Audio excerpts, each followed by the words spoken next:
TV দেখতেছি স্ক্রলে যে আমাদের হাটাজারিতে আমাদের উপজেলা একজন নেতা একটা সমাবেশ শেষ করে যখন গাড়িতে করে ফিরতেছিল, দুর্বৃত্তরা হুন্ডাই করে এসে তাকে গুলি করে হত্যা করেছে। আমি এটার নিন্দা জানাই এবং দুঃখ প্রকাশ করি। সেকেন্ড থিং হলো, আমাদের দলের ভারপ্রাপ্ত চেয়ারম্যান সাহেব বিবিসি বাংলার সাথে প্রায় ৮৬ মিনিটের 2 পর্বের ওনার যে সাক্ষাৎকার, আসলে এটা একটা অনেক লং সাক্ষাৎকার। আমার মনে হয় এটাই মনে হয় বিবিসি কে আমি জানি 1971 সাল থেকে। তখন আমরা বিবিসি ভয়েস অফ আমেরিকা এটা শুনতাম, গ্রামের মানুষ, আমার বাচ্চা ছাড়া আমরা নিজেরাও, মুক্তিযুদ্ধে যারা অংশগ্রহণ নিচ্ছে তারাও এটা শুনতে। শেখ মুজিবুর রহমান যখন 71-এ পাকিস্তান থেকে ফিরে লন্ডনে আসছিল, উনিও একটা সিরাজুল ইসলামের কাছে সাক্ষাৎকার দিয়েছেন। সে সাক্ষাৎকারের স্থায়িত্ব মাত্র 7 মিনিট, কিন্তু এত বড় সাক্ষাৎকার আমি মনে হয় প্রথম দেখলাম কোন রাজনৈতিক নেতার সাক্ষাৎকার একটা ওয়ার্ল্ড ওয়াইড টেলিভিশন নিয়ে। আমি ধন্যবাদ জানাই বিবিসি বাংলা ভার্সনকে এবং তার কর্মকর্তাদের।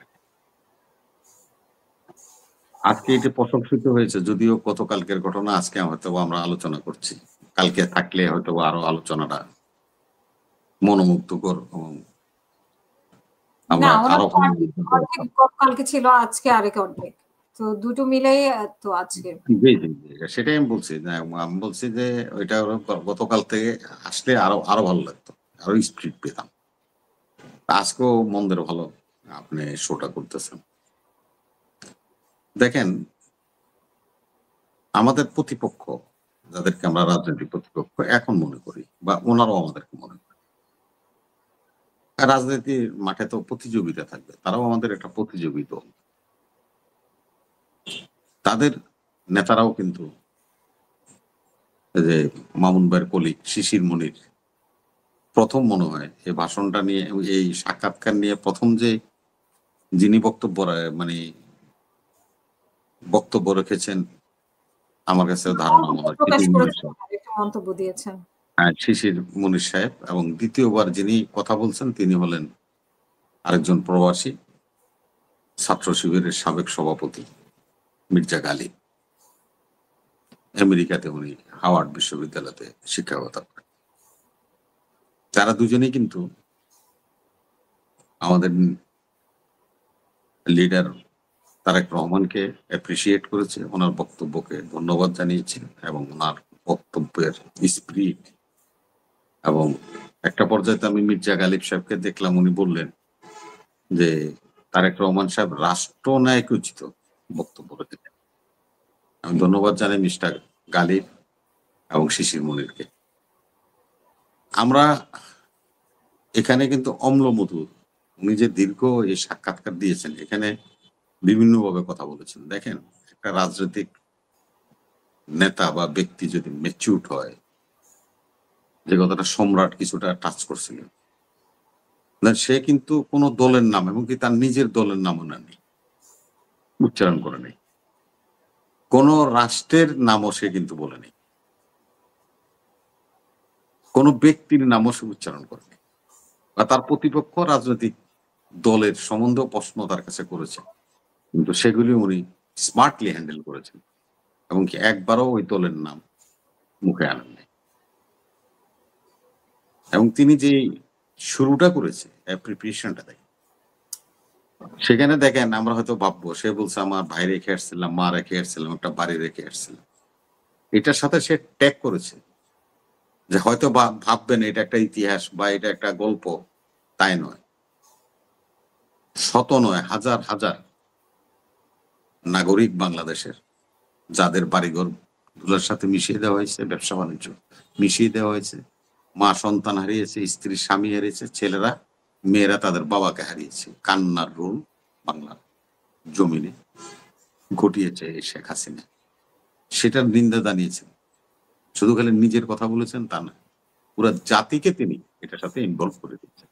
উনি বাইরে হারিয়েছেন, আবার আরেকজন তো 2400 মানুষ যে ছাত্র জনতা রক্ত দিয়েছে, আত্মহতি দিয়েছে, তাদেরও তো পিতা আছে, তাদের তো মাথা আছে, তাদেরকেও সে ইনক্লুড করে নিয়েছিল। এবং একটা পর্যায়ে তিনি যখন মাস্টার মাইন্ড নিয়ে তাকে প্রশ্নটা করেছিলেন, উনি এখানে আর একটু ব্যাপক সুন্দরভাবে কথাটা বলছেন। সেটা বলছে যে আমি মাদ্রাসার ছাত্রদেরকে দেখলাম, আমি আমাদের মাদেরকে দেখলাম সন্তানদেরকে নিয়ে রাস্তায় আসছে, অটোওয়ালাকে দেখলাম, রিক্সাওয়ালাকে দেখলাম, হকার রাস্তায় যারা দোকান করে ব্যবসা করে তাদেরকে দেখলাম, আমার গার্মেন্টস এর শ্রমিকদেরকে দেখলাম, শ্রেণী পেশার ছাত্র সবাই মিলেই এই আন্দোলনটা করেছে। কোনো দল বা কোনো ব্যক্তির আন্দোলন নয়। এবং এটাও বলেছে আপনাদেরকে, যারা আপনারা বিদেশে নির্যাতনের শিকার হয়ে বিদেশে চলে গিয়েছেন, সাংবাদিকরা যারা চ্যানেল চালিয়েছেন, যারা কলম যুদ্ধ করেছেন, তাদের কথা উনি বলেছেন যে আপনারাও মাস্টার মাইন্ড। আমার আজকে খুব দুঃখ হয়, আজকে যারা আপনার প্রবাসে বসে এই নির্যাতনের শিকার হয়েছেন সকল সাংবাদিকদেরকে উনি এত সুন্দর করে কথা বলে আপনাদের সাথে শেয়ার করলেন। কারণ আপনারা ফ্রান্সে বসে, আপনারা লন্ডনে বসে, আমরা এই আমেরিকাতে বসে, আপনারা চ্যানেল এখানে বসে বসে আমি ওই যে ইয়ে তো ওই যে সম্রাট তো হলো নোয়াখালীর লোক, নোয়াখালীর একটা ভাষায় কথা কই। নোয়াখালীতে একটা মাছ পাওয়া যায়, এটা কই হুইসা গুয়া। এই হুইসা গুয়ার ভিতরে অনেক ধরনের পাতা পুতা এই শামুক টামুক থাকে, এগুলি বাঁচে মা বোনেরা। তা আমি দেখলাম আপনারা চ্যানেল আলাদা যাদেরকে এত প্রশংসা করলো এই ভদ্রলোক, এখন তারা আপনারা তার দোষ ত্রুটি খুঁজতেছেন, এটা বললো না কেন, ওইটা বললো না কেন, এই নামের সাথে ওই নামের সাথে বিভিন্ন বিশেষণ দিয়ে কথা বলছেন। সে কথাটাও বিবিসি প্রশ্ন করেছিল, যা আপনাকে ট্রল করে মিথ করে তাতে আপনি কেমন, কারণ আমি এটা ইন্টারেস্ট ফিল করি এবং এগুলি আমি দেখি। আমাকে দেখার সুযোগ হয় অবশ্যই। সমালোচনা থাকবে। এটা অবশ্যই নেতা বুঝে। আপনাদেরকেও তো বুঝতে হবে। এখন আমাদের বক্তব্যটা হলো যে আপনারা ভালোকে ভালো বলবেন, এটাই তো কথা। শুনেন, তারেক রহমান দেশে কখন আসবে এটা নিয়ে অনেক একটা প্রশ্ন আছে। আয়তুল্লাহ খোমেনি কিন্তু ফ্রান্সে বসে 34 বছর ছিল, বিপ্লব হয়েছে, তারপরে কিন্তু ইরানে আসছে। এই সদ্য একটা দেখেন আফগানিস্তান যে বিপ্লব হয়েছে, তাদের একজন নেতাও কিন্তু আফগানিস্তানে ছিল না। তারা কোথায় ছিলেন? কাতারে এদের হেড অফিস ছিল তালেবানদের, কাতারে। এবং এই যে গানি যে প্রেসিডেন্ট এবং আমেরিকান প্রতিনিধিরা কাতারে বসে কিন্তু, কাতারের দোহাতে বসে কিন্তু এই নেগোসিয়েশন হয়েছে যে এরা কিভাবে এক্সিট করবে। সে নেগোসিয়েশন দোহাতে বসে হয়েছে আফগান নেতাদের সাথে। সব বিষয়কে গোলায় ফেলাটা ঠিক না। একজন নেতা উনি কিন্তু ওনার বক্তব্যটা বলে দিছে, ওনার কিন্তু প্রশ্ন করছে আপনি দেশে কখন যাবেন, উনি কিন্তু বলছেন কখন দেশে আসবেন, আই এম কামিং সোন।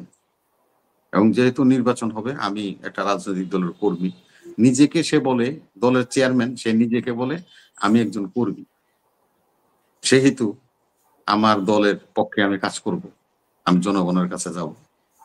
ইনশাল্লাহ আমি অতি দ্রুতই বাংলাদেশে, এবং 17 বছর আমি বাংলাদেশে নাই সেটার উনি ব্যাখ্যা দিন যে উনি যদিও সশরীরে লন্ডন থাকছেন, ওনার আত্মা মন সবকিছু বাংলাদেশে ছিল।